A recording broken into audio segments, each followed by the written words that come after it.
Diretamente do Brasil, Brasília, Distrito Federal. Quem vos fala, mestre Dinho, trazendo sempre informações na palma da sua mão, com notícias de utilidade pública, nacional e internacional. O mestre Dinho, eu quero aqui, antes de iniciar esta live, eu quero falar sobre o Pix do juiz Oscar Aníbal Chapan.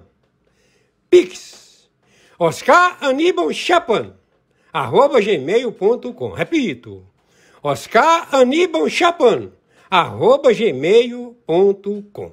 Está na descrição desse vídeo. Vamos ouvir agora o senhor Oscar Aníbal Chapan, juiz corregedor internacional. Do dia 10 de setembro de 2025. Estamos já com o Supremo Tribunal Federal reforça a segurança em julgamento de Bolsonaro.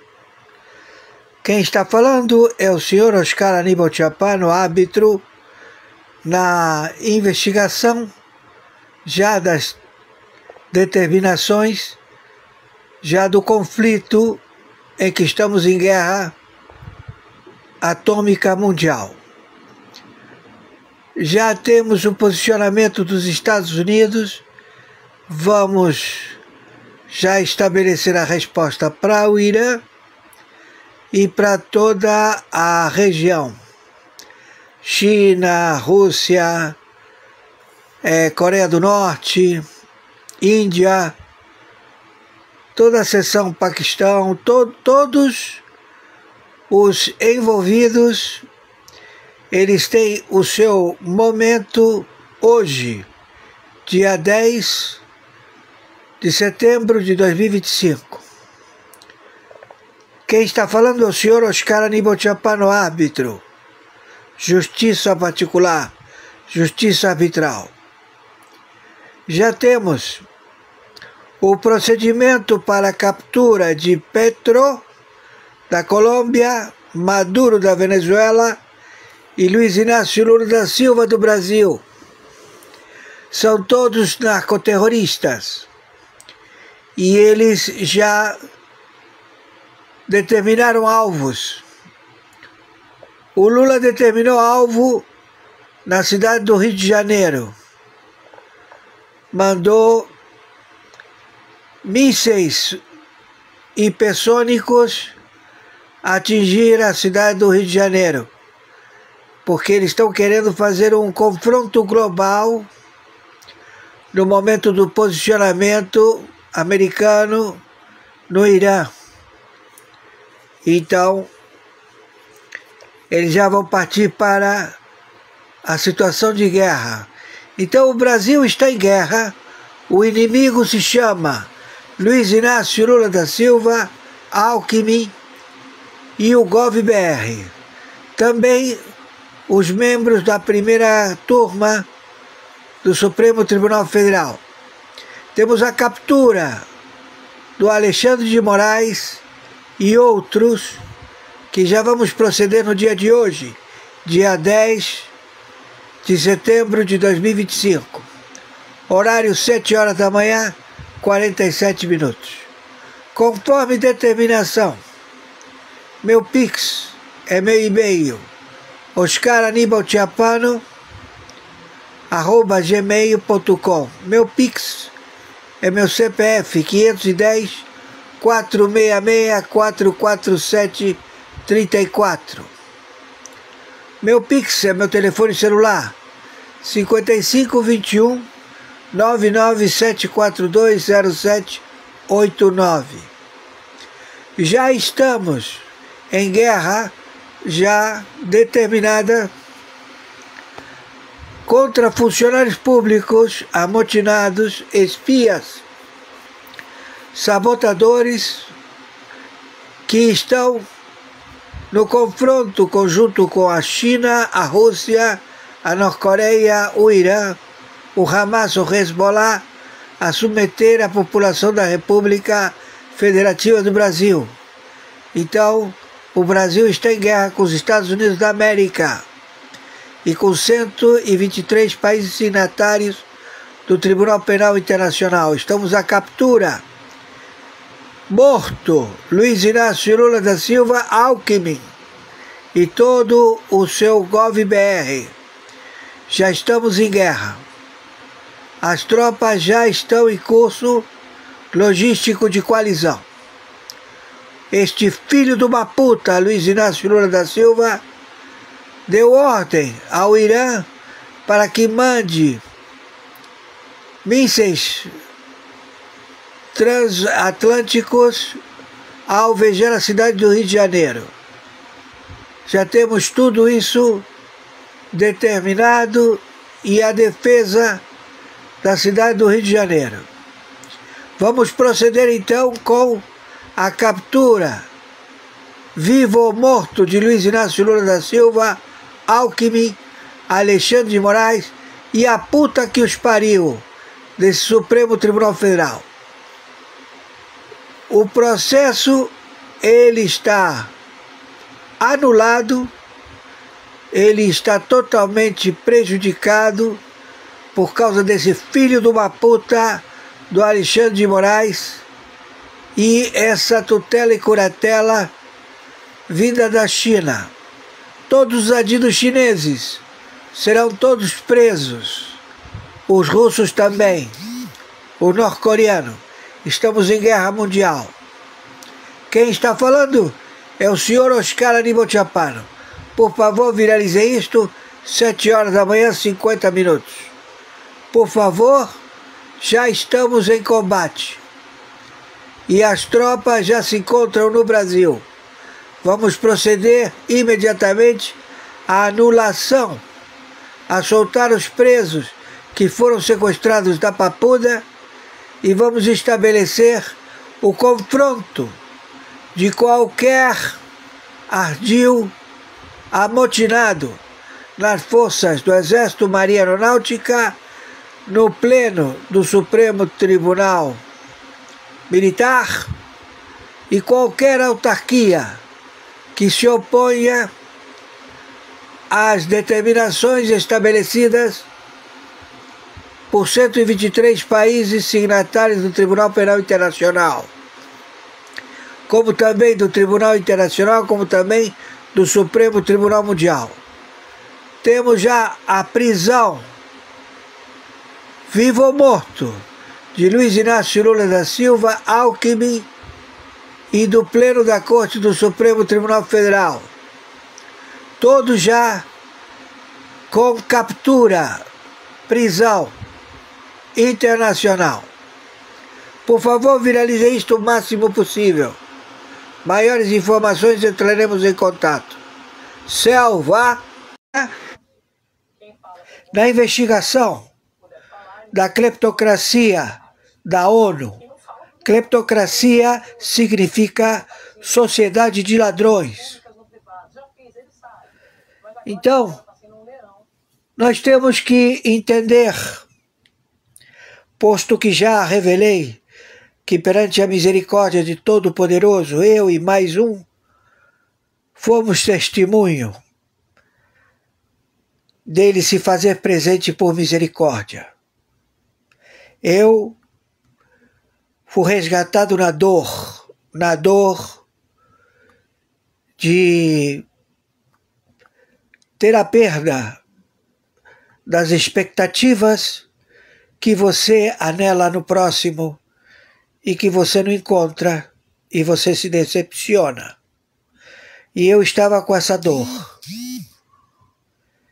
Então ele se fez presente à minha dor. Desconheço a dor da minha testemunha e eu testemunha dele, da dor que ele estivesse passando, se ele teve esse privilégio, essa epifania, levado pela dor, ou levado pela misericórdia, ou levado pelo merecimento.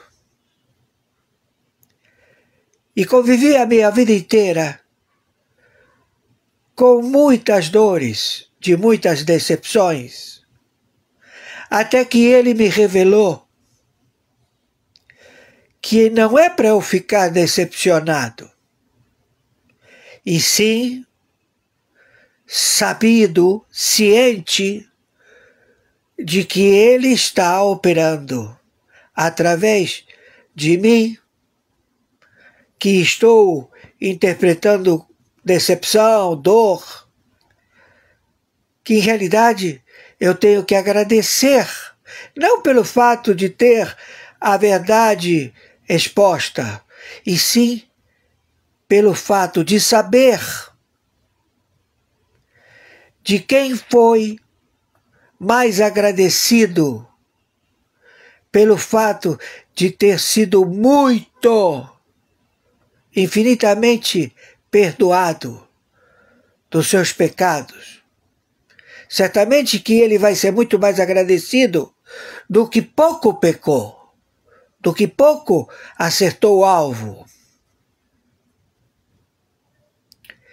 E este vai olhar para o que muito foi-lhe perdoado e vai dizer: olha, ele teve sorte até na hora do seu último momento, foi perdoado. E aquele que nunca pecou, que está olhando para os dois, está dizendo: eu nunca pequei, nem pouco nem muito. E eu quero entender, Senhor, o Senhor perdoa a quem lhe bateu na outra face? Eu nunca lhe bati. E ele diz: eu sei o que sou, eu faço do meu dinheiro o que eu quero. Se você veio trabalhar na colheita desde a primeira alvorecer e fizemos o contrato e você se deu por satisfeito e trabalhou até o último momento para receber o teu pagamento, e aquele que chegou na metade do dia, já com toda a colheita já guardada, e levou a metade do pagamento, e veio aquele que por último chegou e disse: olha, eu quero trabalhar, por favor, um pouquinho, certo? E levou a mesma quantidade que você trabalhou a metade do dia e que você trabalhou o dia inteiro. E você diz: eu nunca pequei, eu nunca cometi erro nenhum. Então ele está revelando a você, a mim, que tanto tem a reclamar, a dizer: eu tenho direito. Você está exigindo dele o direito. O que você quer? Ele diz para você: filho meu, tudo que eu tenho é teu. Tudo o que eu tenho é teu. Eles foram atrás de tudo que era teu e que era meu e não conseguiram. E não tem nada, nem de mim, nem de você. Não lhe restou nada. E o que eles fizeram? Permaneceram no erro? Ou se redimiram? Remissão. Redimiram. Eles se redimiram. E tudo lhe foi perdoado. Então quem é mais agradecido? Aquele que muito lhe foi perdoado. Por quê? Porque ele voltou a ter o direito que você tem, que nunca pecou, que nunca bateu no rosto de Jesus, que nunca lhe deu uma chibatada, uma porrada, nunca o estuprou, nunca o matou, nunca amaldiçoou, nunca fez nada contra. Mas você pede direito a ele. E ele, Todo-Poderoso, diz: tudo é teu. O que é meu é teu. Não está satisfeito? Então, quando você vê um sujeito que tem problema de dislexia ele é o jeito dele, interior de São Paulo. O excelentíssimo senhor presidente da República, Bolsonaro. E sua família é que nem ele. Tudo autêntico. Pessoas comuns. E ele pede anistia. Sabe o que é anistia irrestrita? É aquele que está em cana por ter matado, estuprado, roubado. É chegar para esse do PT, do PSOL, o Lula e a puta que o pariu. E dizer para eles, anistia para você também, filho da puta! E eles, não queremos anistia, pois então, seja feito conforme o teu pedido.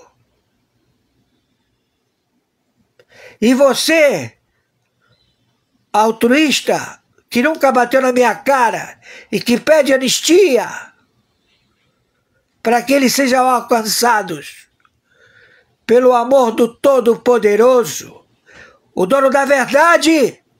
Vazaram a informação e a gente vai poder mostrar para você aí, ó. O que nós não tem informação que nós não temos ainda é o que desencadeou essa operação de emergência. Entendeu? Então está havendo deslocamento de viaturas blindadas, de tanque de guerra, você pode chamar se quiser, de obuseiros, que são aqueles canhões com duas rodas que são puxadas por caminhões, né? Todos para a fronteira com a Venezuela. Todos para a fronteira com a Venezuela. Não se sabe do que está acontecendo na Venezuela. Na verdade, a gente sabe, mas não pode falar, porque senão, né, não podemos ter problema. E os caras, então, estão deslocando mais de 20 mil soldados, tá? 20 mil soldados já em deslocamento. Já estão saindo ônibus de quartéis, de vários quartéis do Brasil. Estou te dando a informação que eu recebi. Ônibus com militares de vários lugares. Trens estão deslocando com blindados do Rio Grande do Sul, Santa Catarina, Paraná, ok? Estão sendo levados em trens, blindados e equipamentos. Vai ser uma grande operação e já foi deflagrada ontem. Deflagrada ontem oficialmente a primeira fase da operação. São 3 fases, ok? 3 fases. Então vamos ficar atento que ninguém vai contar isso aí pra você. Por isso que os caras querem embarrear todo mundo pra você não saber das coisas que tá acontecendo, tá? Então a coisa está muito grave, nós estamos numa briga interna no Exército, uma briga entre generais de esquerda e generais de direita, generais comunistas e generais patriotas. Eu não vou falar comunista, desculpa, eu vou falar dinheiristas e generais patriotas, ok? Dinheiritas e patriotas. E não vem encher o meu saco aqui que nós vamos mostrar, porque tá tudo em diário oficial, quanto que andaram recebendo ultimamente aí. Né? Um monte de gente recebeu aí um monte de dinheiro de ajuda de custo, não sei o que, uns 500 mil, outros 400, outros 300, um monte de gente, não é pouco, ok? Um monte, tá no diário oficial, isso aí é informação oficial, né? Não deveria. Estão acontecendo exonerações no Exército meio que forçadas, os caras estão, né? Entendeu, irmão? Então tá acontecendo muita coisa que você não tá vendo, que você não sabe, eu sei, né? E a gente vai falando aqui à medida em que for caminhando. Isso foi uma surpresa para muita gente dentro do Exército. A operação foi uma surpresa, ninguém sabia, tá? Ninguém sabia, foi surpresa. Ok? Não ache, eu tô falando para você aqui, não ache que o Exército tá morto, porque não tá. Não trata o Exército brasileiro de Caxias como um imbecil, porque não é. Mas o Lorival traz uma apuração importante. O governo Donald Trump estaria preparando novas medidas contra o Brasil. Que informação é essa, Lorival? Nesta tarde de segunda-feira, em Washington, a sensação de fontes minhas era de que é iminente a adoção de sanções contra o Banco do Brasil. É claro que o Trump pode mudar de ideia, a coisa é concentrada muito nas mãos dele. Naturalmente, seria uma decisão do Tesouro americano. No passado, outros bancos foram multados, né, pelos Estados Unidos por violar regras relacionadas com países sancionados. Então, o BNP Paribas francês teve a maior multa, que foi de 9 bilhões de dólares, e outros bancos também sofreram esse tipo de multa. Mas o Lorival traz uma apuração importante. O governo Donald Trump estaria preparando novas medidas contra o Brasil. Que informação é essa, Lorival? Nesta tarde de segunda-feira, em Washington, a sensação de fontes minhas era de que é iminente a adoção de sanções contra o Banco do Brasil. É claro que o Trump pode mudar de ideia, a coisa é concentrada muito nas mãos dele, naturalmente seria uma decisão do Tesouro americano.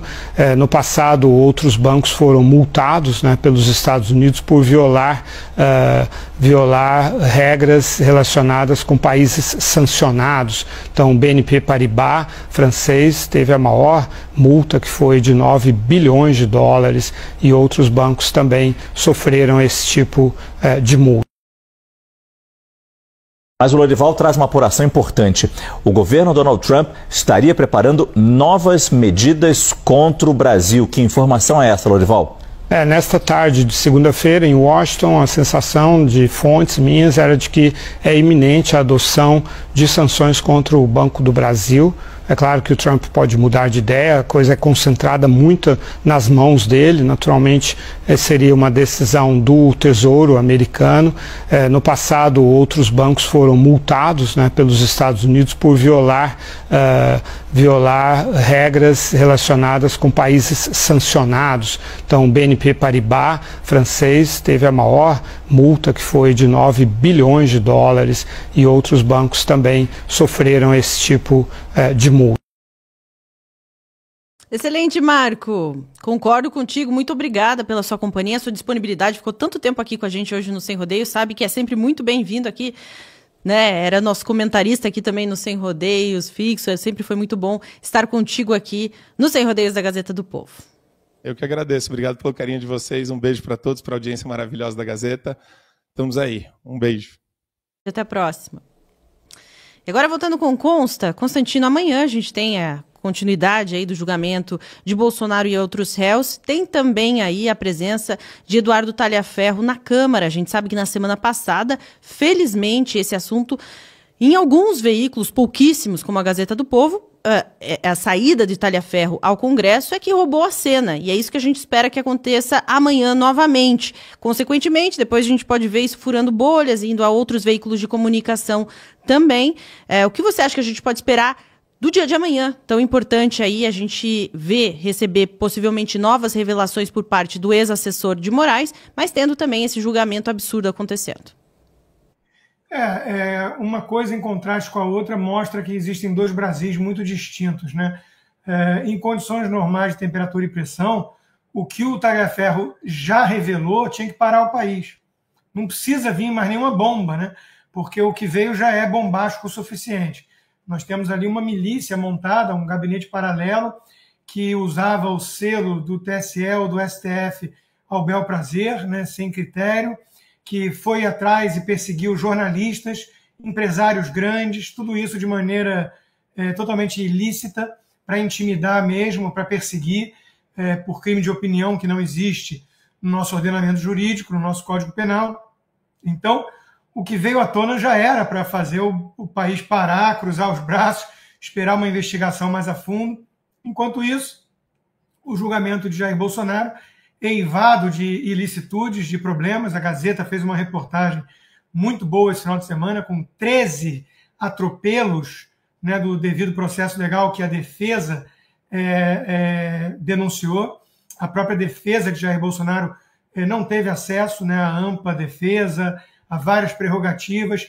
E a gente até se pergunta, né, com uma certa curiosidade, é uma pergunta retórica, mas por onde andam os garantistas desse país?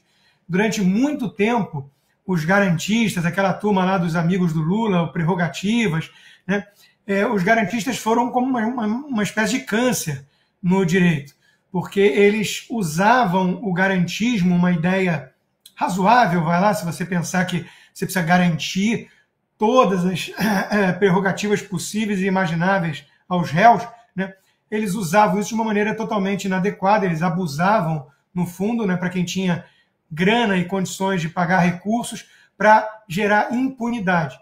Então, o garantismo no Brasil, que o próprio Gilmar Mendes sempre foi um ícone, era uma forma, no fundo, né, na prática, de garantir a impunidade dos corruptos do colarinho branco, das pessoas influentes e endinheiradas, que não é o propósito, o espírito da lei de rule of law, de império da lei. Mas era o que acontecia. Esses garantistas, eles desapareceram. Eles agora estão pedindo o punitivismo, né? Eles estão pedindo punição severa para crimes inexistentes. Veja que eles deram uma guinada de 180 graus. Eles deram um cavalinho de pau e saíram acelerando na direção contrária do que eles fizeram nos últimos 20 anos. Né? Então, isso mostra o grau de hipocrisia de quem estamos lidando aqui. Né? E não é nem garantismo e nem punição draconiana severa à la Bukele, em que pese o Bukele ter seu ponto e atrair bastante brasileiro cansado de 40 mil homicídios por ano. Né? Mas é o império da lei, é a justiça que a gente espera. E a justiça saiu pela janela quando a política entrou pela porta dos fundos nesse julgamento de Bolsonaro. Então, não estamos tendo um julgamento imparcial. Os juízes não são juízes e são suspeitos do começo ao fim. Estão querendo perseguir e promover uma caça às bruxas ao Bolsonaro e seu entorno. E a sentença está pronta porque é um jogo de cartas marcadas. Isso é tudo aquilo que um aluno de começo de faculdade de Direito aprende a não fazer. Né? E está sendo feito por um constitucionalista do naipe de Alexandre de Moraes. Então, o mundo está às avessas no Brasil. Ótimo, Consta. Agora, aproveitando também a companhia do Deltan, que a gente pode esperar do julgamento retomado amanhã? Olha, Mari e Fred, eu queria primeiro começar falando que o que o Marco Antônio Costa trouxe é muito pertinente. A gente precisa ir para além do discurso, a gente precisa agir. E a gente precisa agir com pressão sobre as autoridades que têm na sua esfera de poder a capacidade de decidir sobre os abusos que vieram à tona com vamos dizer assim, não é uma delação, é uma reportação, é um reportante do bem, né, como a gente chama, um whistleblower, que é o Tagliaferro, que trouxe uma série de abusos à tona que precisam ser investigados e processados. Agora eu quero contar uma coisa para vocês. Quando vem à tona abusos de pessoas extremamente poderosas, sabe quantas pessoas vão e representam para que esses abusos sejam investigados, processados, apurados? Praticamente ninguém. Quando precise aí quem que representou contra os abusos que vieram à tona do Hugo Mota. Hugo Mota agora, segundo reportagens, teria rachadinha dentro do gabinete, teria funcionários fantasma, teria até um caseiro da fazenda dele que receberia salário pelo gabinete. Só que os parlamentares, eles se sentem acuados, porque se eles atuarem contra o Hugo Mota, se eles pedirem a investigação, a responsabilização criminal deles, eles sabem que vem retaliação. É muito raro quem tem a coragem devida, necessária, para representar contra. Então procure aí na internet quem representou contra os abusos de Hugo Mota. Pesquisa ainda quem representou contra o Alexandre de Moraes por conta desses abusos noticiados pelo Tagliaferro. Olha, eu não encontrei ninguém e eu fiz essas representações, porque eu acredito que sim, a gente precisa atuar, a gente precisa agir, a gente precisa buscar pressão sobre as autoridades responsáveis para que elas punam os desvios. Agora, vamos ser muito realistas em relação ao nosso ambiente atual. O ambiente atual é de cooptação. As autoridades que têm poder hoje, todas elas têm uma relação ali intrincada, elas estão próximas ao Supremo, ao Alexandre de Moraes, quer porque elas tenham decisões relevantes, quer porque elas tenham ajudado a escolher os próprios ministros do STF, quer porque elas tenham sido escolhidas, olhem que absurdo, por indicação dos ministros do STF. Então fica ali tudo um emaranhado de pessoas que se relacionam, que dependem umas das outras, que apoiam umas das outras, e a gente não consegue chegar a lugar nenhum. O único modo de mudar isso é uma grande ruptura institucional promovida não por um golpe, mas promovida pela eleição, com a eleição de muita gente boa de direita no Senado, muita gente boa na presidência da República, inclusive um presidente de direita na presidência da República, muita gente boa na Câmara dos Deputados, inclusive o Marco Antônio, que teve agora aqui, um grande amigo, ele é uma das pessoas que é pré-candidato ao Senado por Minas Gerais. É um excelente, alguém que vai entrar lá e vai ter a postura que a gente quer que tenha. A gente precisa de mais guerreiros, mais pessoas como ele, como o Chikini, o Jeffrey Chikini, mais pessoas como outros, Marcel Van Hatten, que levantam as bandeiras em que a gente acredita e que têm a coragem de pagar o preço, ir para cima e lutar pelo que acredita. O problema é que no Brasil a maior parte das pessoas vai agir por conveniência, na hora que o negócio aperta vai baixar o tom, chega lá em cima e é dobrado se não é por ameaça, se não é por retaliação, se não é por vantagens econômicas, por propina, por corrupção, acaba sendo dobrado pelo medo de retaliação. Essa é a dura realidade, Mari. E Mari, indo agora para a questão que você me perguntou sobre o que a gente espera agora do julgamento do Bolsonaro. E olha, eu vou trazer uma coisa para vocês aqui que é absurdamente surreal. É difícil até de acreditar que isso esteja acontecendo. É um absurdo, mas o STF vazou a pena do Bolsonaro e eu vou mostrar para vocês aqui qual que é a pena do Bolsonaro. Quando a gente acha que não pode piorar, fica pior. Depois a gente assistir por mais de 2 anos os ministros do STF dizendo na imprensa, dia sim, dia também, que Bolsonaro já estava condenado, que era só uma questão de tempo, praticamente confessando que esse julgamento é só uma formalidade, é para inglês ver, é um carimbo para uma realidade que já está dada, está consumada, é um grande teatro, uma verdadeira farsa. Aí eis que, na véspera dos ministros começarem a ter os seus votos lidos lá durante o julgamento no plenário, eles resolvem fazer pior do que eles já fizeram até hoje. Eles vazaram para a imprensa as penas a que eles vão condenar o Bolsonaro. Ah, Deltan, não é possível. Gente, é possível, é muito absurdo. Eu entendo você se você está incrédulo diante disso. É muito absurdo mesmo. E se você não acredita no que eu estou dizendo, olha só o que saiu na coluna da Carolina Brígido do Estadão e que eu vou mostrar para você aqui, ó. Dá uma olhadinha aqui, ó. Aí, ó. STF planeja punições severas para Bolsonaro e outros réus mais inferiores à pena máxima. Isso, gente, não é algo que tanto eu, quanto você, quanto Bolsonaro, quanto todo mundo deveríamos saber apenas depois do julgamento? Qual vai ser a pena? Em tese, vamos pensar aqui em tese, ele não poderia ser absolvido, não? Por que os ministros fazem questão de vazar esse tipo de informação, hein? Eu vou contar para você no final dessa análise por que eles fazem isso, qual a razão. Mas antes disso, vamos nos indignar com a absurda informação trazida pela jornalista. Dá uma olhadinha aqui no que ela fala. Ó. Com a condenação dos réus do principal núcleo da trama golpista alinhavada, olha isso aqui, como assim? Alinhavada a condenação, gente? Como assim? Um processo ele é para terminar com resultados possíveis. Condenação, absolvição, mas como assim alinhavada a condenação? A primeira turma do STF terá como principal desafio nessa semana o cálculo das penas. Então o desafio não é olhar as provas, se a pessoa deve ser condenada, absolvida, o desafio é olhar a pena, é isso? Em caráter reservado, ministros do colegiado apostam que a opção será o meio do caminho entre a expectativa da PGR e os pedidos das defesas. A expectativa é que as punições fiquem entre 25 e 30 anos de prisão. Ou seja, tá todo mundo condenado, falta só definir as penas. Gente, é um absurdo que os réus sejam pré-condenados na imprensa dessa forma. O devido processo legal e a presunção de inocência já foi para as calendas nesse país faz muito tempo. Mas a gente não pode normalizar isso, nem parar de se indignar e se revoltar com esse tipo de coisa.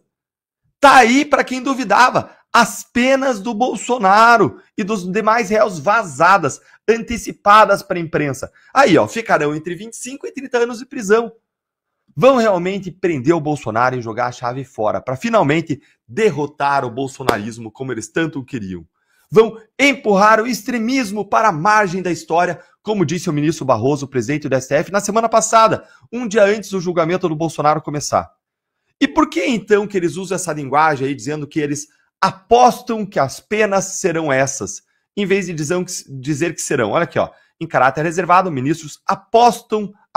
Por que eles não antecipam logo quais são? Porque são vários ministros. Algum pode discordar, tudo indica, aliás, que o Fux vai discordar. E pode ter alguma mudança ali. Mas o fato de alguns ministros, por si só, anteciparem as penas é surreal. Mostra que tudo é para inglês ver. Comprova mais uma vez o que a gente já sabia, que esses juízes não são imparciais coisa nenhuma. Imagina você, então, um dia, você sendo processado por um crime, Deus queira que isso nunca aconteça, ou talvez por um ilícito civil, bater o carro, um dano que você causou por querer, sem querer, não precisa nem ser um crime, gente. Aí você tá lá se defendendo na justiça com o seu advogado, confiando na justiça, nas regras do jogo, que a lei vai prevalecer, que o juiz vai te julgar com imparcialidade, com isenção, que ele vai levar em consideração, com extremo cuidado e cautela, tudo o que você disse, todos os seus argumentos e provas, e também os do outro lado. E assim vai ter uma decisão final. E aí, agora, imagina que você acorda um belo dia, abre o jornal e vê lá na primeira página uma manchete dizendo que o juiz não só decidiu que ele vai te condenar, mas ele decidiu te condenar à maior e pior pena possível.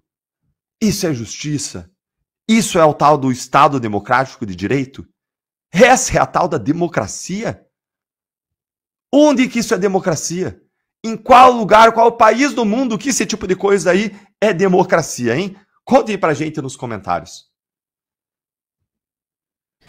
Ótimo, Deltan. Muito obrigada. Fica aqui mais um pouquinho, se puder, que a gente vai ter entrevistas legais. Sempre boa participação do Deltan também nas entrevistas. Agora, voltando com o Constantino, tem mais uns minutos aqui com a gente hoje.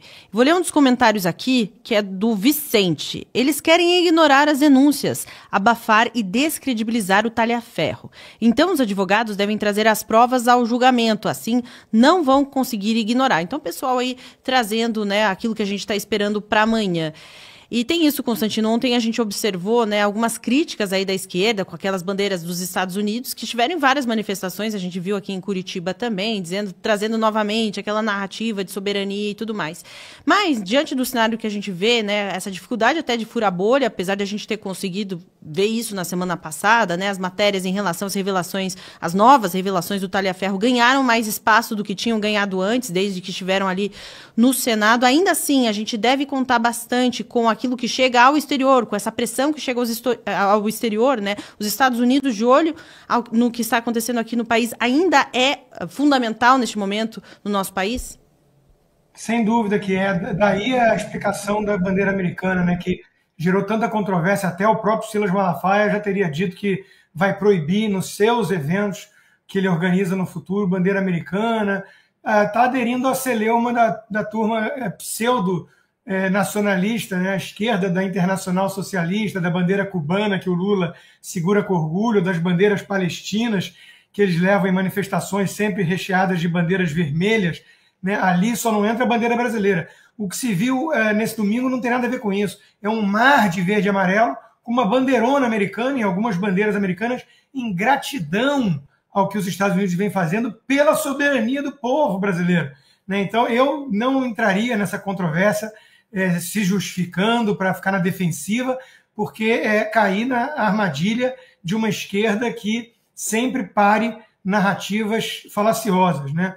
Não tem nada demais você ter respeito pelos Estados Unidos e pelo que eles representam em termos de farol da liberdade e de estarem apoiando a libertação do povo brasileiro com tudo isso que eles estão observando, que o Brasil promove uma caça às bruxas a Jair Bolsonaro, né? Essa é a demanda explícita de Trump com o Lula e o sistema brasileiro, né? Não tem nada a ver com questão comercial, as tarifas, ele já deixou isso claro várias vezes. Agora, a pessoa que está nos acompanhando, o público em geral, não despreza a velha imprensa o suficiente, né? Eu vou provar. Olha a chamada do G1, do Grupo Globo. Ato em defesa da democracia reúne manifestantes no centro do Rio. E aí tem lá o PCdoB, as poucas bandeiras vermelhas, com meia dúzia de gatos pingados. Ato em defesa da democracia reúne manifestantes no Rio. E, logo depois, apoiadores de Bolsonaro protestam em Copacabana e pedem anistia para condenados por atos golpistas. Quer dizer, não é mais uma imprensa, né, imparcial. É um arremedo de propaganda do regime. Isso está muito claro hoje em dia, né? E eles ficam batendo nessas narrativas na esperança de que uma mentira repetida 1000 vezes vire uma verdade, né? Mas o povo está mais atento hoje em dia, acompanha programas como Sem Rodeios, não vai cair nessa ladainha toda.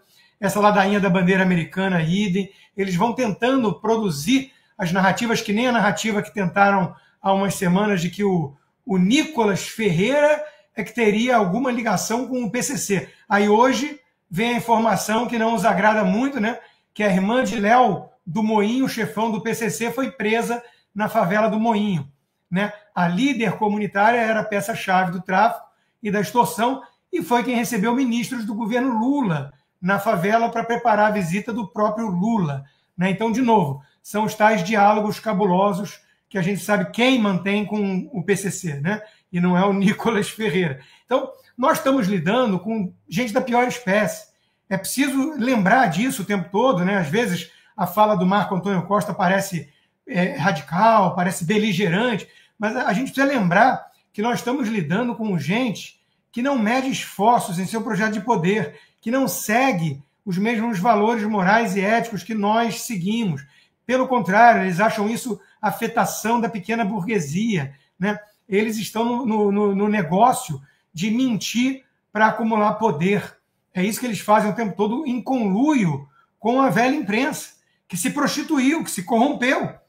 Né? Então, nós precisamos erguer o tom de voz, falar sério, falar firme contra essa turma, porque senão a gente vai cair no problema dos tucanos. Estão sempre pedindo desculpa, né? E na defensiva, apanhando, calados, ou até com uma certa síndrome de Estocolmo, né? Dos petistas comunistas. Então, aqui não, para cima de mim não. Para cima de mim veio com um papinho de bandeira americana, gente que levanta a bandeira da Palestina e de Cuba, eu mando logo para Cuba que pariu. Ótimo, Consta. E aproveitando só mais um pouquinho sua companhia aqui também, eu quero ler uns comentários e até que tem relação com a enquete que a gente deixou aqui. 95% do nosso público diz que se emocionou ontem com a fala da Michelle. E aí a Ada Maria disse: fiquei muito emocionada com o discurso da Michelle. Achei um absurdo tudo que a família Bolsonaro está passando. E a Raimunda Souza disse: as palavras de Michelle foram fortes demais. É a realidade de muitos que estão passando por esse sofrimento. Então a gente viu ontem, né, essa participação da Michelle na manifestação, né, e trouxe bastante emoção, muita gente ficou bastante envolvida com o que ela trouxe. Isso também fortalece o nome da Michelle, né, politicamente, neste momento que a gente vê que todos os outros nomes praticamente da família Bolsonaro estão sendo minados, né? O nome da Michelle já é um nome forte, mas ela não falou o que falou e da forma que falou por nenhum cálculo eleitoral. É um desabafo sincero, né? E quem não se comoveu realmente tem que avaliar se o coração não anda muito gelado, né?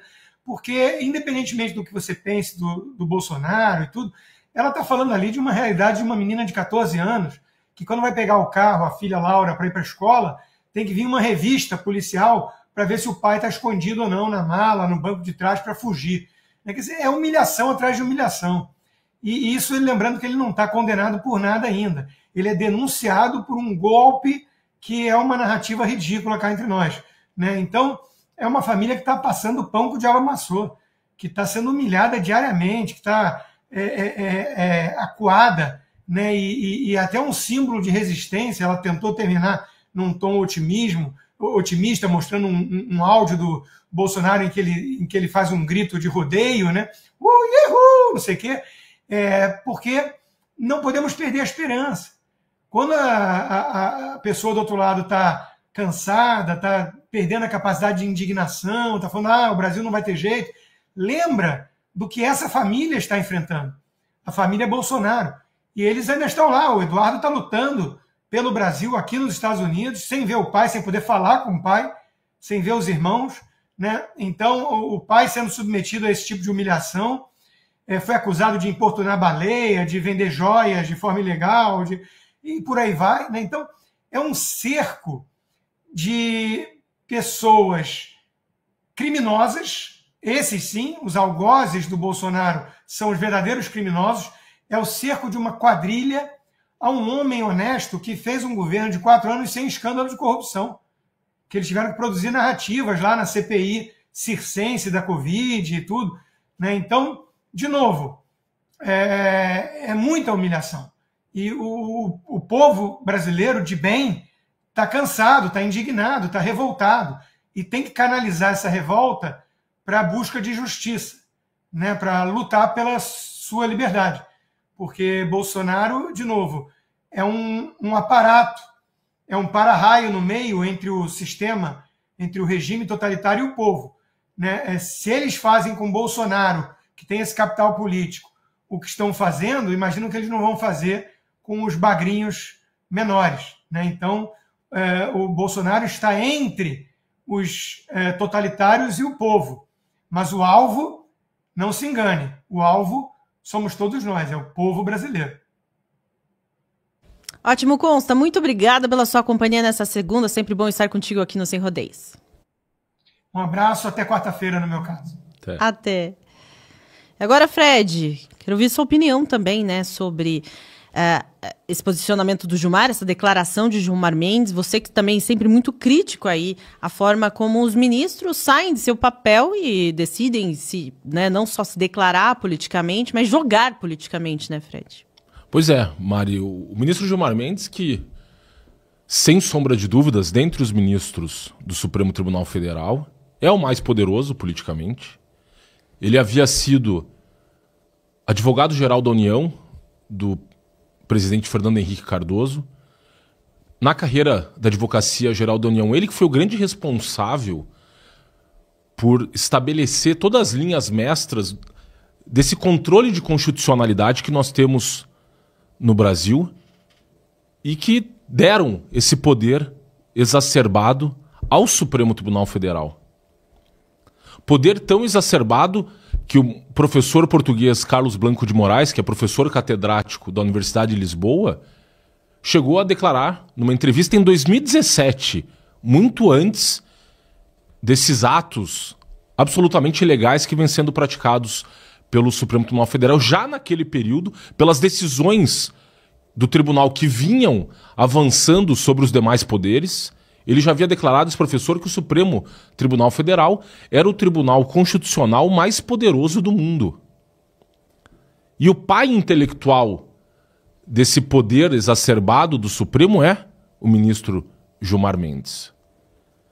Pelas conexões políticas que criou em Brasília ao longo de décadas, ele que estudou na Universidade de Brasília, depois ingressou na carreira de procurador da República, mas no momento pré-88, quando o Ministério Público Federal condensava as funções de Ministério Público e Advocacia de Estado, e depois ele acaba optando por seguir na carreira de advogado da União e se transforma lá mais para frente, no final da década de 90, início dos anos 2000, foi advogado-geral da União do Fernando Henrique. Mas o que chama a atenção, Mari, é que ontem, logo após as manifestações, o ministro decide fazer uma publicação no seu perfil no X, falando, basicamente, um discurso político, dizendo que eventual anistia não seria aceita pelo Supremo Tribunal Federal e viria a ser declarada inconstitucional. Mas eu já até, inclusive, tratei desse assunto aqui uma vez no antigo Entre Linhas e queria falar e lembrar para os nossos espectadores de um julgado do Supremo Tribunal Federal, a DPF 153, arguição de descumprimento de preceito fundamental 53, em que o Conselho Federal da Ordem dos Advogados do Brasil, em 2008, promoveu essa ação perante o Supremo Tribunal Federal para que o Supremo fizesse uma revisão da lei de anistia de 1979. O que objetivava a OAB nesse julgamento? Eles queriam que a lei de anistia fosse revisitada pelo Supremo e que o Supremo julgasse essa lei não recepcionada pela Constituição de 88.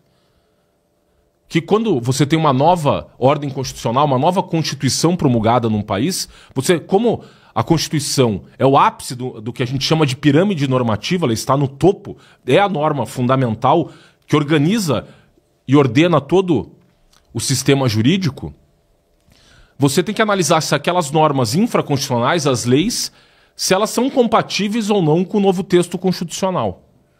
E é um fenômeno que nós chamamos de recepção das normas pré-constitucionais, as leis que existiam antes dessa nova Constituição vir a nascer. E aí eles objetivavam, o Conselho Federal da OAB, que o Supremo mudasse o entendimento e declarasse a inconstitucionalidade daquela parcela da lei de anistia que se aplicava aos agentes do Estado brasileiro que reprimiram os atos de guerrilheiros e dos movimentos de esquerda contra o governo militar nas décadas de 60 e 70. E o Supremo, ao apreciar essa questão da recepção ou não da lei de anistia, ele fixou uma série de entendimentos no tribunal, dos quais o ministro relator Eros Grau inicia o seu voto, isso consta da ementa desse acórdão, que no Estado Democrático de Direito, o Poder Judiciário não está autorizado a alterar, a dar outra redação diversa da nele contemplada a texto normativo. Pode, a partir dele, produzir distintas normas, mas nem mesmo o Supremo Tribunal Federal está autorizado a reescrever leis de anistia. E ele vai citando uma série de exemplos históricos de tantas anistias que foram aprovadas no Brasil ao longo do tempo. A anistia em 1934, que perdoou aquelas pessoas que participaram da Revolução Constitucionalista de 1932. A anistia de 1945, 46, que também perdoou aqueles que praticaram crimes durante o Estado Novo, durante a ditadura getulista. Dentre uma série de outros exemplos que nós temos, que no período compreendido desde a independência do Brasil, nós tivemos aproximadamente 80 anistias aprovadas no país. E aí ele lembra ali, fala o seguinte, que ao Poder Judiciário cabe apenas o encargo de interpretar a lei que traduz a anistia, sua extensão e alcance quanto aos fatos e às pessoas. No que tange ao mais, nada lhe cumpre fazer.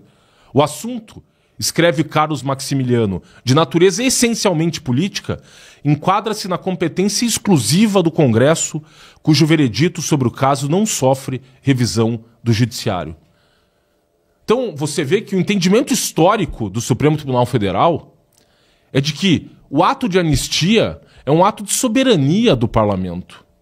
E não cabe ao Supremo Tribunal Federal revisitar o ato de anistia, muito menos por meio de publicações de rede social de ministros que, como juízes, têm contra si a proibição de manifestar sua opinião, ainda mais em casos que, em algum momento, podem chegar a ser submetidos à sua análise.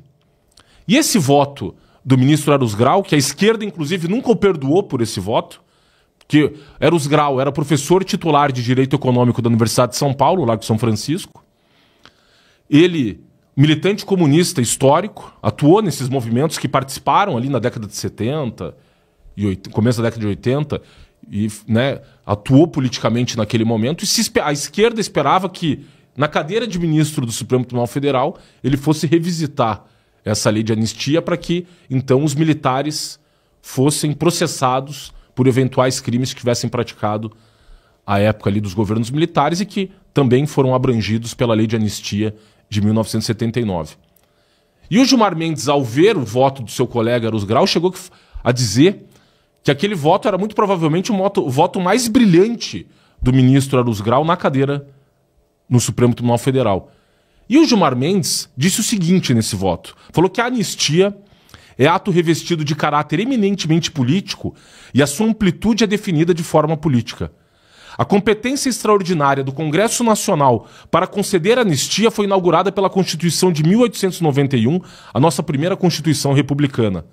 E no tocante ao tema da anistia, ensina João Barbalho: decretando anistia, o Congresso Nacional exerce atribuição sua privativa de caráter eminentemente político e nenhum dos outros ramos do poder público tem autoridade para entrar na apreciação da justiça ou conveniência e motivos da lei promulgada consagrando tal medida, que é um ato solene de clemência autorizada por motivos de ordem superior.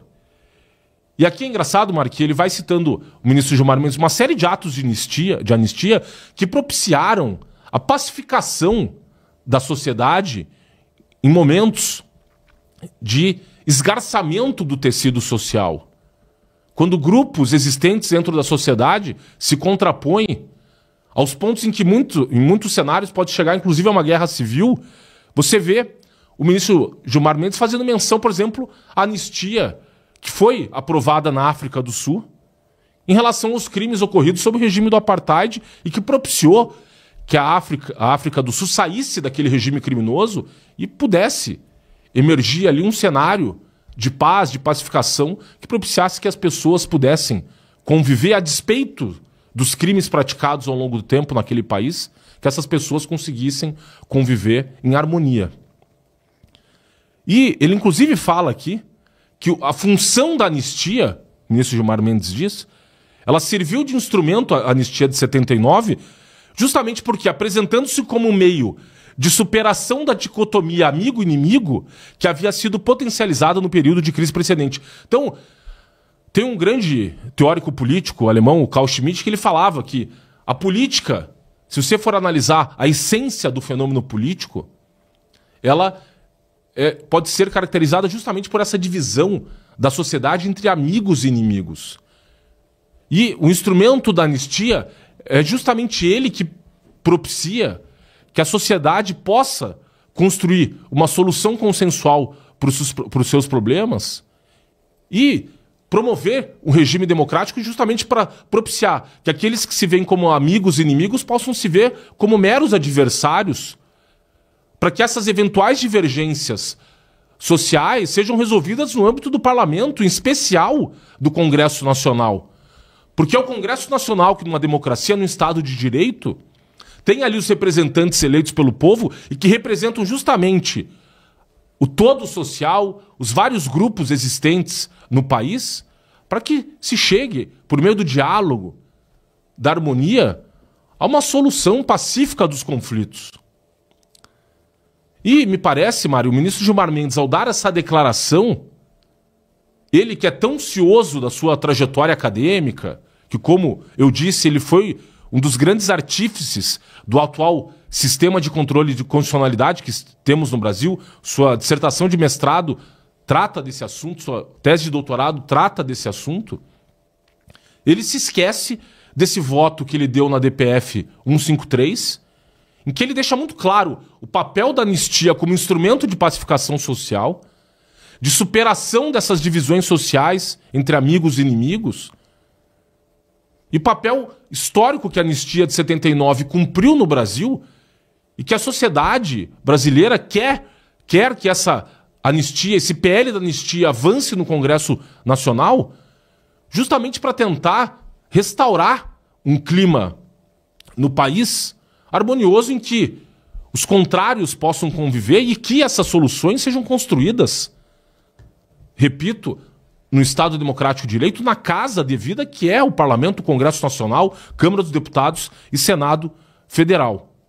Então você vê, Mari, que os ministros do Supremo Tribunal Federal hoje que se arvoram defensores da democracia, adoram falar que são os defensores da democracia, ou como o ministro Luiz Roberto Barroso disse, que está empurrando a sociedade brasileira rumo à civilização, né, na visão dele de intelectual iluminista, que quer trazer a luz onde reinam as trevas, fica muito claro que quem está investindo na retórica dos amigos barra inimigos, aquela retórica schmittiana, é justamente o ministro Gilmar Mendes, ao desconsiderar o papel constitucional que lhe cabe de apreciar eventuais casos que cheguem ao Supremo Tribunal Federal de maneira imparcial, tal qual se espera de um poder judiciário, se arvorando esse papel e assumindo um papel político em que, inclusive desconsiderando o próprio precedente do Supremo Tribunal Federal nessa DPF 153, que reconheceu a importância das quase uma centena de leis de anistia aprovadas no país ao longo dos nossos mais de 200 anos de independência, ele querendo botar ainda mais lenha na fogueira de uma situação que já é por si só muito delicada. Então me parece, Mari, que para além da necessidade que nós temos falado tanto aqui de aprovar essa lei de anistia, de pautar o impeachment desses ministros do Supremo, pois eles não podem negar desconhecimento dos próprios votos que eles deram no exercício do cargo. O que o ministro Gilmar Mendes de 2025 diria do ministro Gilmar Mendes de 2010, que reconheceu, nos termos do artigo 48 da Constituição Federal, que o ato de anistia é um ato de prerrogativa do Parlamento Nacional e não do Supremo Tribunal Federal.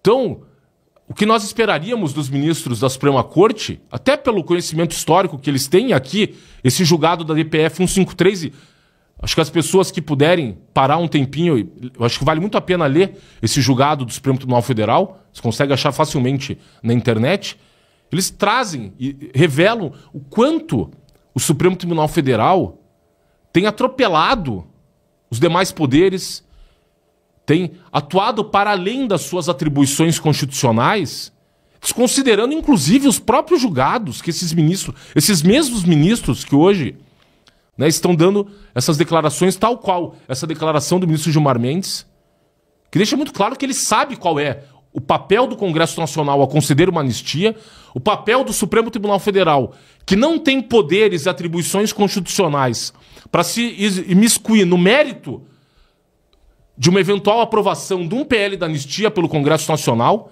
e que essa declaração do ministro Gilmar Mendes estivesse vigorando a normalidade institucional no nosso país, levaria o ministro Gilmar Mendes a ser devidamente retirado do cargo mediante um processo de impeachment, pois ele sabe muito bem, e esse voto dele deixa isso muito claro, que a decisão de anistia é uma decisão soberana do Parlamento brasileiro e não cabe aos ministros do Supremo Tribunal Federal tentar de qualquer maneira interferir nessa decisão que, para além de uma eventual decisão dos deputados federais e senadores do Brasil, é uma decisão que decorre do clamor popular.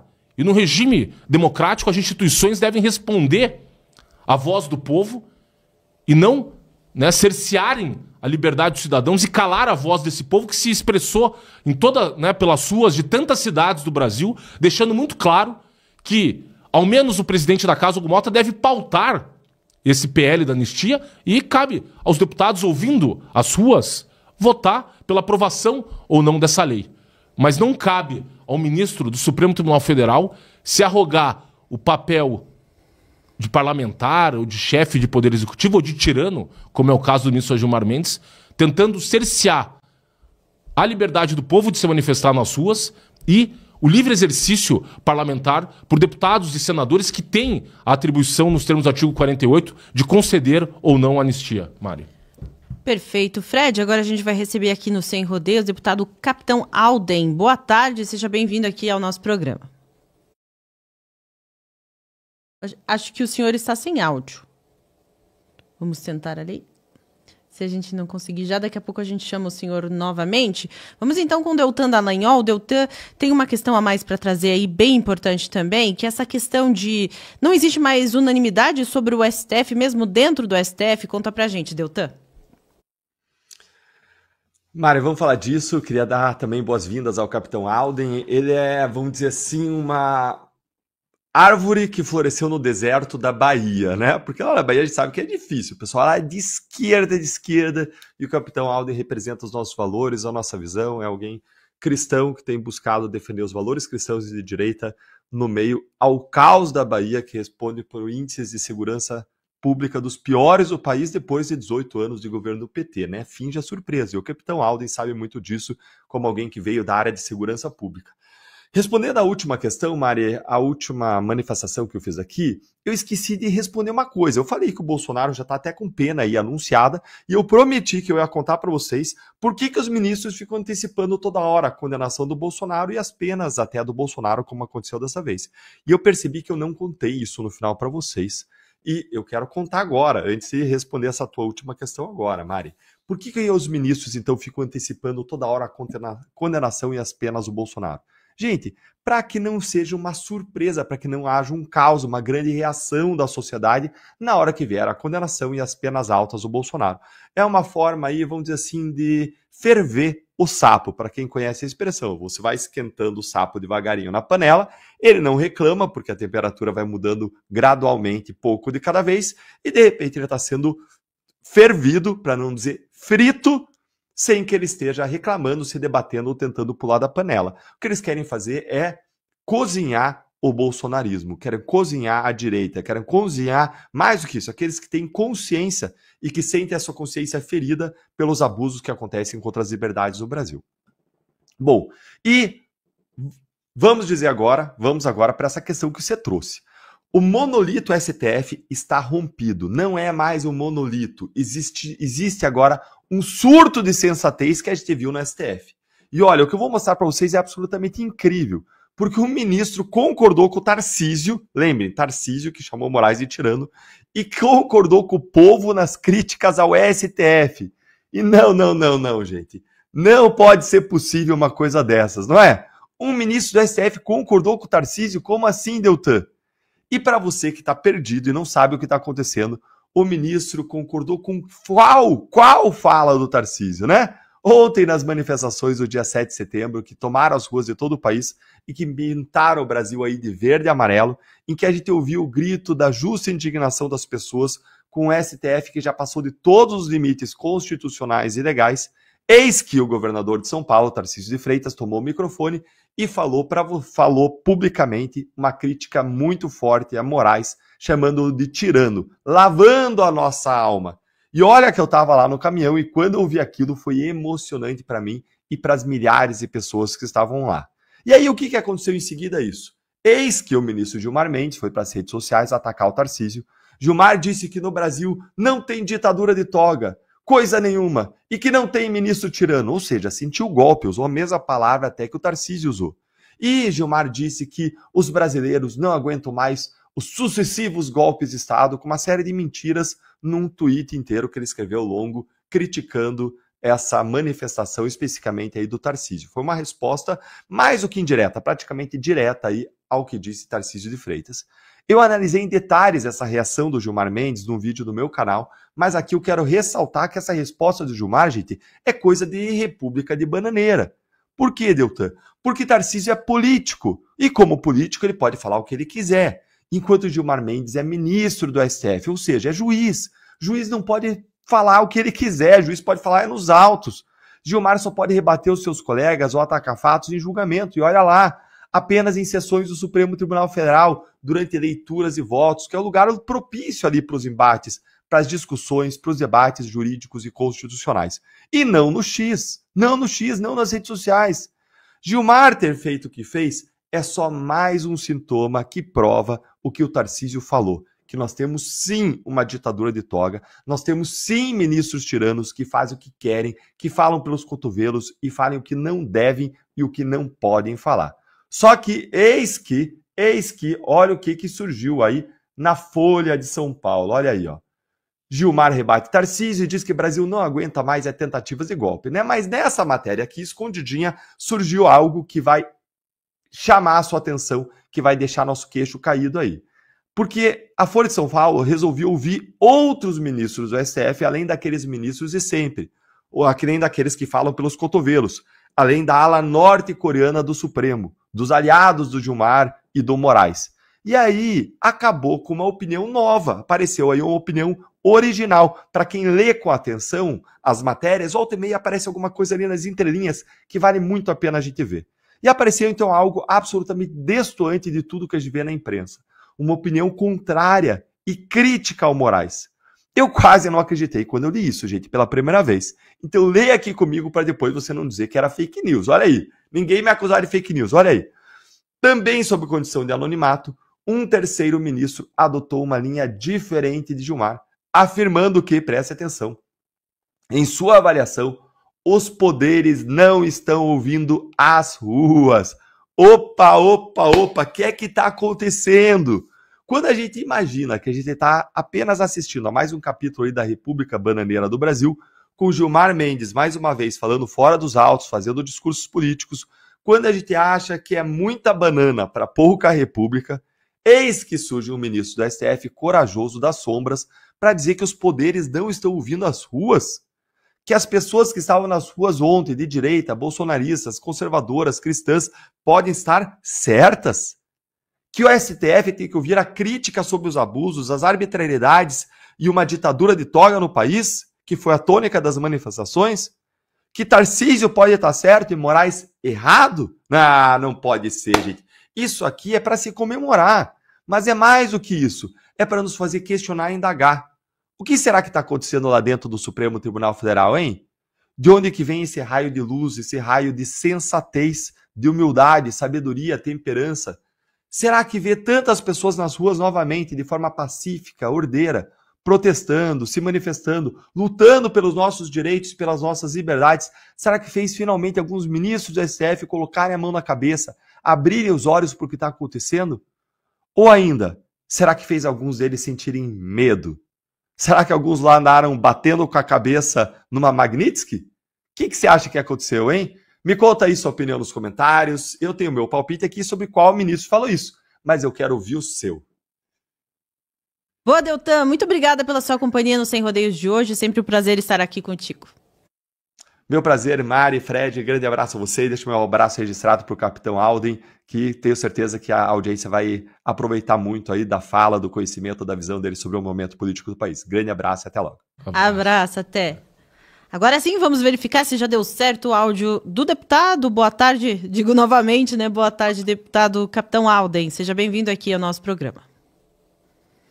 Eu que agradeço a oportunidade, mando um forte abraço também para o nosso grande amigo Deltan, e eu tenho certeza que a gente vai ter aqui um bate-papo excelente aí sobre a política nacional. Perfeito, gostaria que o senhor trouxesse, né, sua avaliação aí de como foram as manifestações em todo o país, especialmente no Nordeste, né? Como o senhor tem visto, existe um avanço maior aí da direita, o pessoal tem, né, se posicionado mais nas ruas também, depois dos últimos acontecimentos no país? Perfeito. Mais uma vez, a Bahia, em especial, deu seu recado.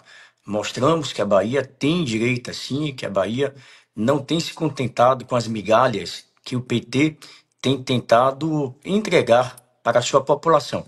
Aliás, na verdade, o governo Lula prometeu tudo e não entregou nada.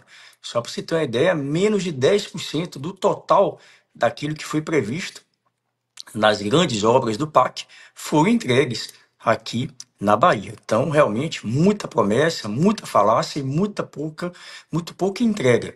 Então, isso tem refletido nos números de pesquisas.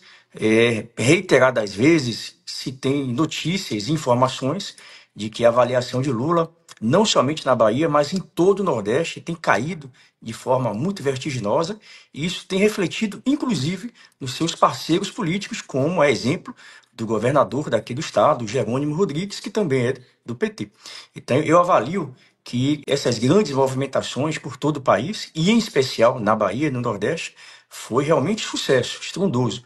Aliás, vários parlamentares, inclusive de Minas, de São Paulo, lideranças e vice-lideranças da oposição, compartilharam muitos dos vídeos que eu postei nas minhas redes sociais e ficaram muito surpresos com a quantidade de pessoas que nós conseguimos colocar nas ruas. No último movimento, nós conseguimos colocar entre 20 e 25 mil pessoas no Farol da Barra, e apenas, vale salientar, que foram feitos movimentos em Salvador e em Feira de Santana. E desta vez, nós tivemos uma diminuição, uma pequena diminuição do número de pessoas que participaram do evento no Farol da Barra, mas, em contrapartida, tivemos mais de 20 municípios ao mesmo tempo fazendo movimentos durante o 7 de setembro, exaltando a liberdade, exaltando a verdadeira democracia e, logicamente, pedindo a anistia não somente de Bolsonaro, mas de todos aqueles eventuais participantes, direta e indiretamente, dos atos do 8 de janeiro. Deputado, nós vimos na Avenida Paulista, no ato na Avenida Paulista, o governador Tarcísio adotando um discurso mais incisivo, direcionado tanto ao ministro Alexandre de Moraes quanto ao presidente da Câmara dos Deputados, Hugo Mota. Como é que o senhor vê, e inclusive eles que são do mesmo partido, Republicanos, como é que o senhor vê aí o resultado das manifestações? Há hoje mais clima no Congresso para que o PL da anistia avance? O senhor espera aí uma mudança de postura no presidente da Casa, Hugo Mota, para que venha pautar o PL da anistia? Olha, eu continuo acreditando, infelizmente, embora o cenário não seja muito favorável, mas eu ainda continuo acreditando que alguns homens têm palavra. E o próprio Hugo Mota, durante a sua campanha para a presidência da Casa, ele se comprometeu com os vários partidos da oposição, em especial com o PL, em pautar a anistia. Ninguém pediu a ele que nós aprovássemos a anistia. O recado foi claro. E ele mesmo se posicionou nesse sentido, que não faria nenhuma objeção, desde que os líderes das maiores bancadas, em especial na reunião de líderes de bancada, entendessem a viabilidade e a importância de se pautar esse projeto. Que nós, uma vez sendo pautado a anistia, que nós que teríamos que correr atrás das assinaturas. E assim o fizemos. Corremos atrás das assinaturas. Hoje temos mais de 392 assinaturas, isso no universo de 513 deputados federais. E isso é muito importante, isso reflete, inclusive, que diferentemente do que a esquerda e parte da imprensa tem espalhado por aí, que isso não seria um tema de consenso da casa, que não seria um tema de consenso da população, que a população quer escala 6x1, quer isenção de imposto de renda e tantos outros temas, entre aspas, importantes. E é ao contrário, nós mostramos que verdadeiramente, apesar de um tema muito sensível, nós conseguimos a maioria das assinaturas previstas regimentalmente e temos condições, sim, plenamente, de votar e aprovar essa pauta da anistia. Eu tenho certeza que esses últimos movimentos, e quanto mais se aproximar a condenação de Bolsonaro, a eventual condenação de Bolsonaro, esses movimentos tenderão a ficar cada vez mais consistentes, cada vez muito mais fortes, e cada estado, cada município do Brasil irá para as ruas fortalecer cada vez mais esse sentimento de injustiça e de perseguição que Bolsonaro tem sofrido juntamente com seus aliados. Então, eu não tenho dúvidas que a pressão popular, né, de todo esse movimento internacional fará com que os presidentes das casas possam pautar a anistia. O próprio Davi Alcolumbre, que até então disse que mesmo que houvesse as 81 assinaturas, incluindo a dele, que mesmo que houvesse essas assinaturas, que ele não iria pautar de jeito nenhum. Hoje ele já reviu a sua fala, o seu posicionamento, e disse que se houver algum posicionamento dos líderes da bancada, que ele poderia sim pautar a anistia, desde que houvesse também uma alteração, excluindo Bolsonaro e os outros 7 réus do eventual benefício da anistia, que nós somos contra. O que nós somos a favor é que o parlamento é que deva decidir o texto mais adequado. E ir por voto. Se o governo não concordar com os termos de como o projeto vai ser votado, então ele utilize os meios regimentais, faça as emendas necessárias e vença no voto, vença na argumentação. E aí, obviamente, a gente pode pôr um fim ou não à anistia, mas que vá para a votação, que ele vá realmente para o regime democrático de direito como nós vivemos, e não simplesmente de antemão deixar de discutir, deixar que os parlamentares possam usar os seus mecanismos regimentais para tentar aprovar. Ótimo, deputado. Agora a nossa querida Desirê Penhalba, que fala direto de Brasília, tem também uma pergunta para o senhor. Boa tarde, Desirê. Manda aí sua pergunta. Boa tarde, deputado. A nossa ansiedade, depois de ver como o Nordeste foi em peso às ruas ontem na manifestação, é para saber sobre as eleições de 2026, principalmente na Bahia. A gente sabe que é um estado em que a esquerda costuma ganhar.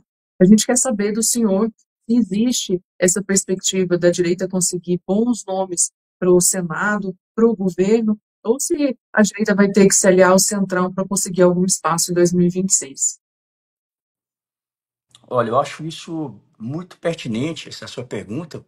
Inclusive, recentemente, eu tomei conhecimento de algumas informações, de algumas conversas de bastidores, em especial aqui na vaga, que ia disponibilizada por PL, para algum candidato do PL vinha concorrer à vaga do Senado. E segundo informações que eu prontamente rebati e refutei, dizendo que haveria uma grande movimentação para que esta vaga do PL seja destinada a um senador que atualmente está ocupando a cadeira e que vai disputar a reeleição, mas que seria um senador do Centrão que iria ou poderia concorrer dentro da vaga do PL, justamente em nome desta composição político-partidária, no sentido de nós unirmos a direita, unirmos os demais partidos do chamado Centrão para derrotar o PT ou qualquer partido de esquerda que venha disputar as eleições no âmbito de cada estado. Aqui na Bahia, especificamente, eu fui veementemente contra essa possível movimentação, trazendo um senador de mandato que é do Centrão, que é do PSD, para disputar na chapa majoritária, compondo com o PL, e ele vindo para o PL disputar esta vaga de Senado, pela vaga do PL. E aí eu perguntei, o que é que o PL vai ganhar nesta composição que está sendo feita em relação à Bahia, de nós termos um senador concorrendo pela chapa do PL. E aí disseram, não, o PL vai ganhar na medida em que eu tenho um senador de mandato que tem uma possibilidade de reeleição e ele vai ser reeleito dentro do PL. E aí, mais uma vez, eu perguntei, o que é que o PL da Bahia efetivamente ganha com este senador da República ganhando a eleição estando dentro do PL, sendo que ele não vota com as pautas do PL. Ele costumeiramente sempre acompanha as votações do governo, se posiciona inclusive sempre a favor do governo, e ele é um dos que inclusive não assinou um dos pedidos de impeachment de Alexandre de Moraes, por exemplo. Então, eu quero chamar a atenção aqui para a coerência dessas movimentações, dessas articulações. E, voltando à fala aí do Tarcísio, a pergunta que foi feita anterior, sobre o que eu achei dessa fala do Tarcísio, eu acho que é importante essa fala do Tarcísio.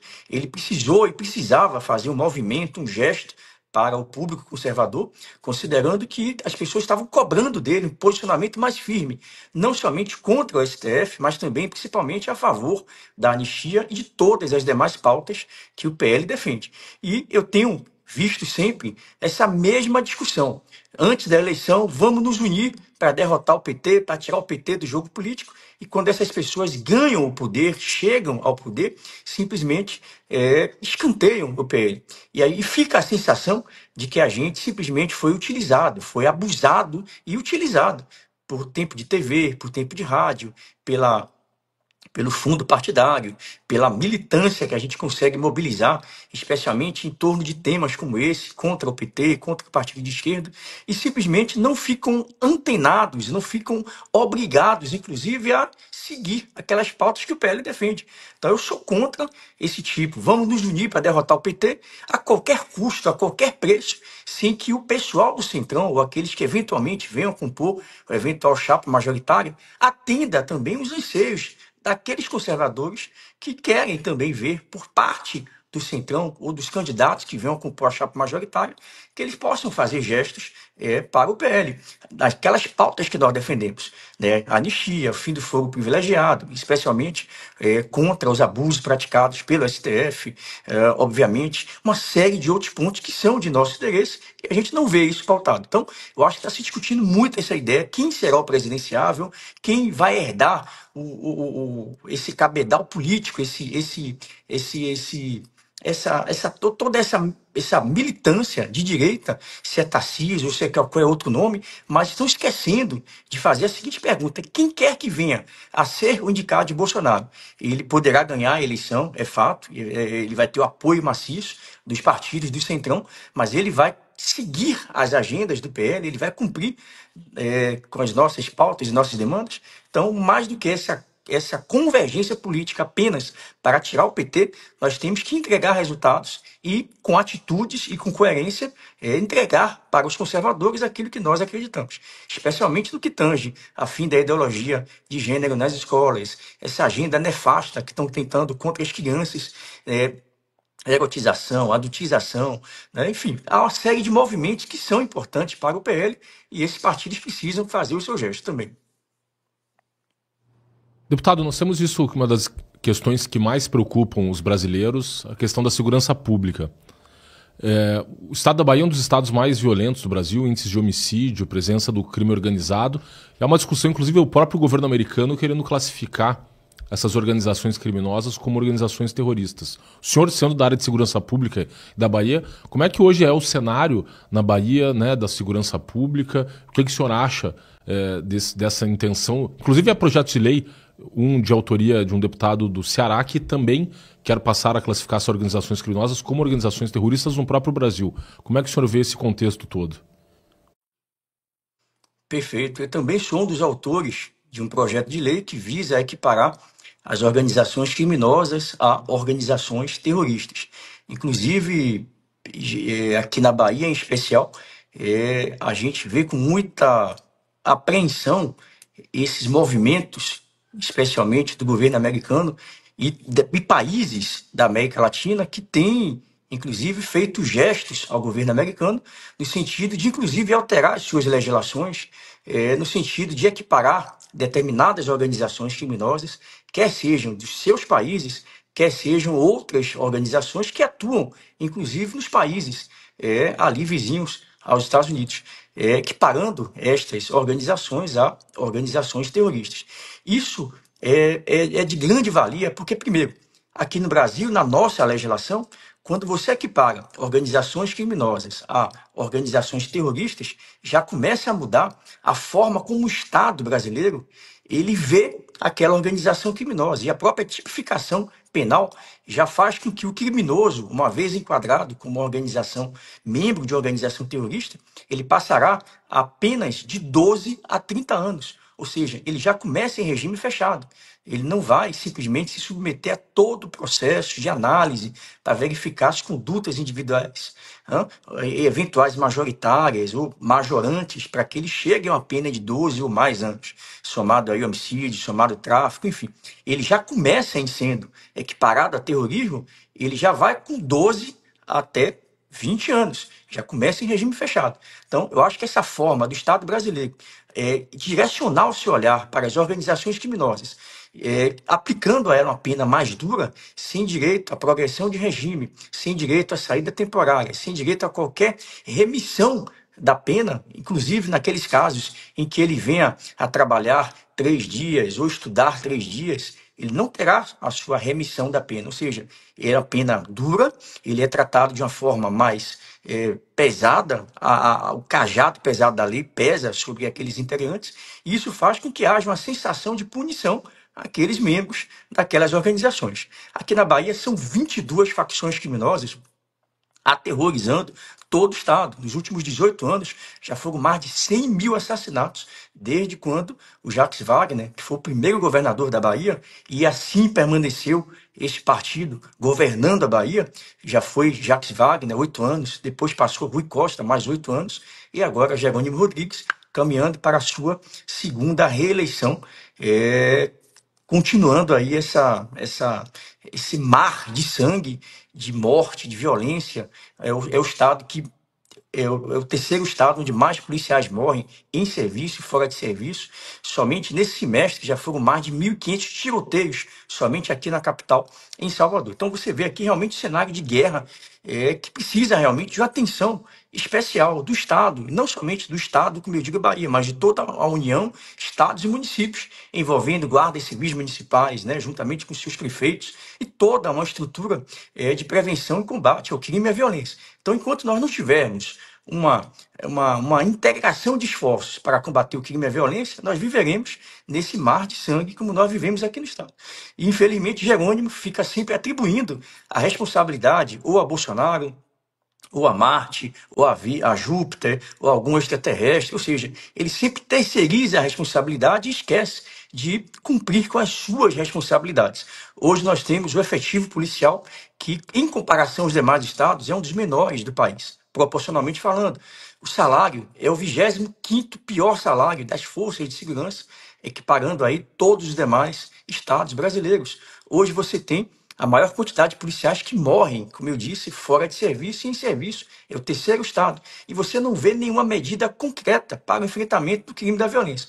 Então, essa questão de equiparar as organizações criminosas a organizações terroristas é um primeiro grande passo. Porque não vai apenas aumentar a pena para 12 a 20 anos, mas também vai caber a esses membros de facções ou de organizações criminosas bloqueio de bens, cooperações internacionais, inclusive visando a atuação de países e forças policiais no território daquele país onde haja uma cooperação técnica, para que haja uma ação coordenada, integrada, no sentido de liquidar aquela organização criminosa, liquidar financeiramente, liquidar a atuação que ele tenha ramificada em empresas. Então, todos passam a ser monitorados muito mais de perto e de forma global. Então, é isso que falta no Brasil, ter coragem para que a gente possa associar essas organizações a organismos terroristas, para que a gente tenha um amplo apoio de várias organizações atuando na prevenção e no combate a essas facções.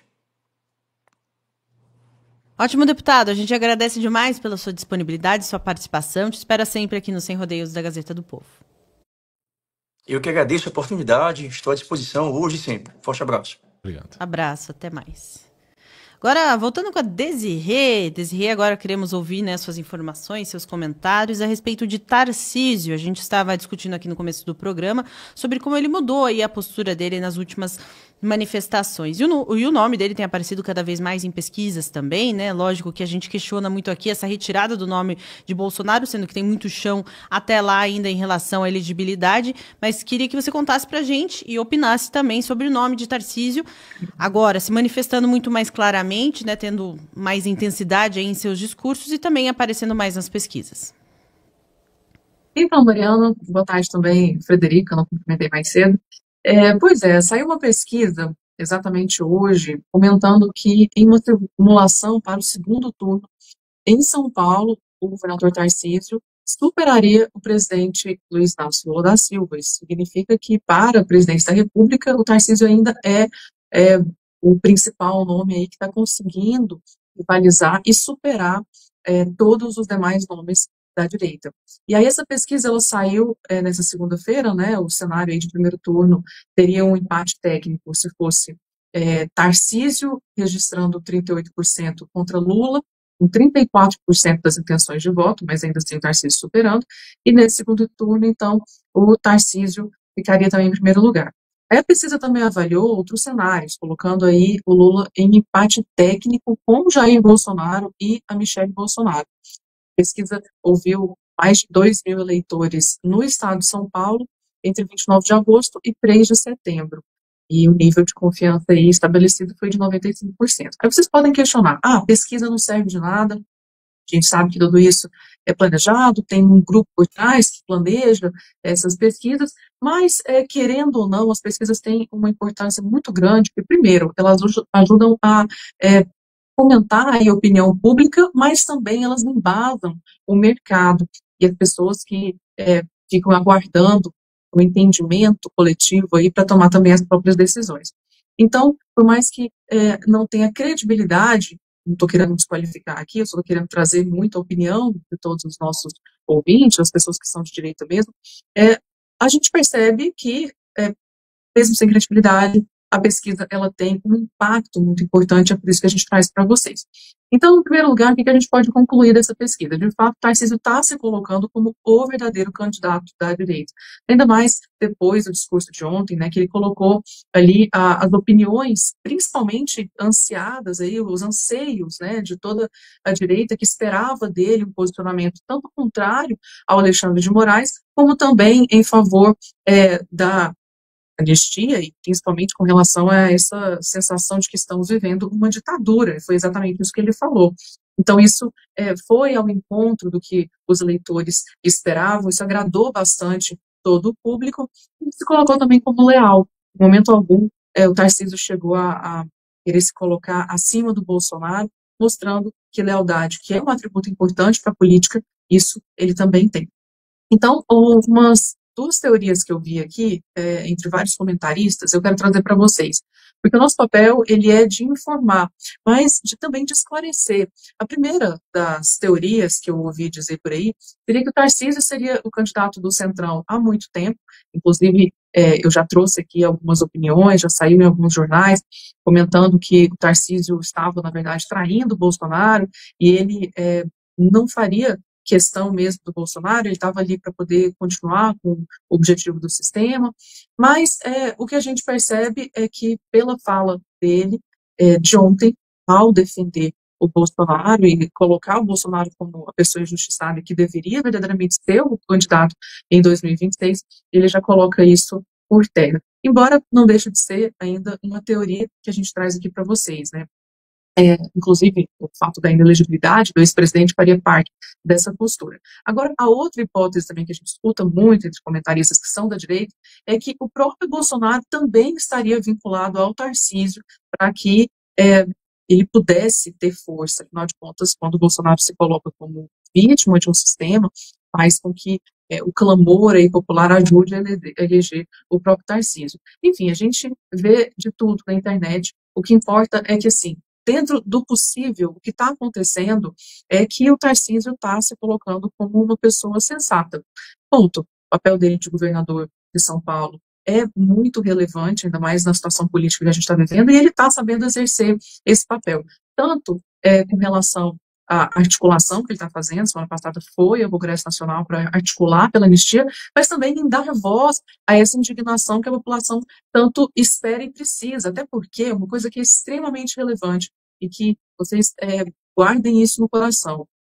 A democracia, ela não é necessariamente um regime baseado na verdade, ela é baseada na opinião pública. E saber ajudar, fazer com que as pessoas compreendam o que está acontecendo, ajudando a formar a opinião pública, isso faz muita diferença na democracia. É por isso que várias vezes aqui, quando eu venho trazer os meus comentários, eu sempre reforço a importância de saber comunicar bem, para que a gente mostre os problemas que estão acontecendo, sem fazer com que essa pecha de extremista, de autoritário, recaia sobre esses líderes da direita, principalmente o Bolsonaro, que sempre foi colocado aí como uma pessoa que seria radical. Exatamente o contrário, né? A gente vê que aquilo que o Alexandre de Moraes poderia esperar dele, de um Bolsonaro que fosse um líder aí todo radical, extremista, está sendo exatamente o contrário.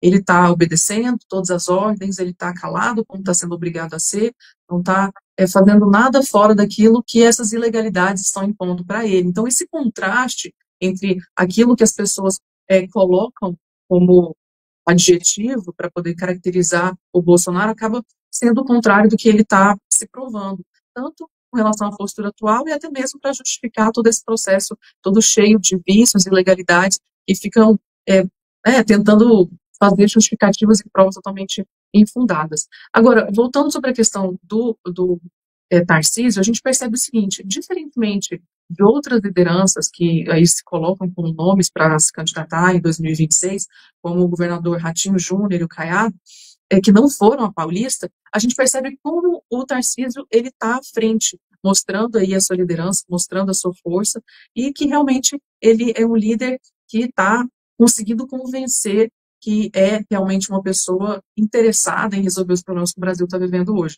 principalmente porque ele chega a expor o problema e articula para buscar a solução. Lembrando que tudo que a gente está vivendo aqui é dentro do possível, porque afinal de contas não dá para imaginar um cenário perfeito, até porque no lugar do próprio Tarcísio, no lugar do próprio Bolsonaro e qualquer outro líder da direita nesse momento, existe muito pouco recurso às mãos disponíveis aí para que a gente consiga ver uma solução. Então, o Tarcísio, de fato, quando ele toma esse papel, ele merece estar em primeiro lugar aí como um bom e um candidato promissor representando a direita em 2026.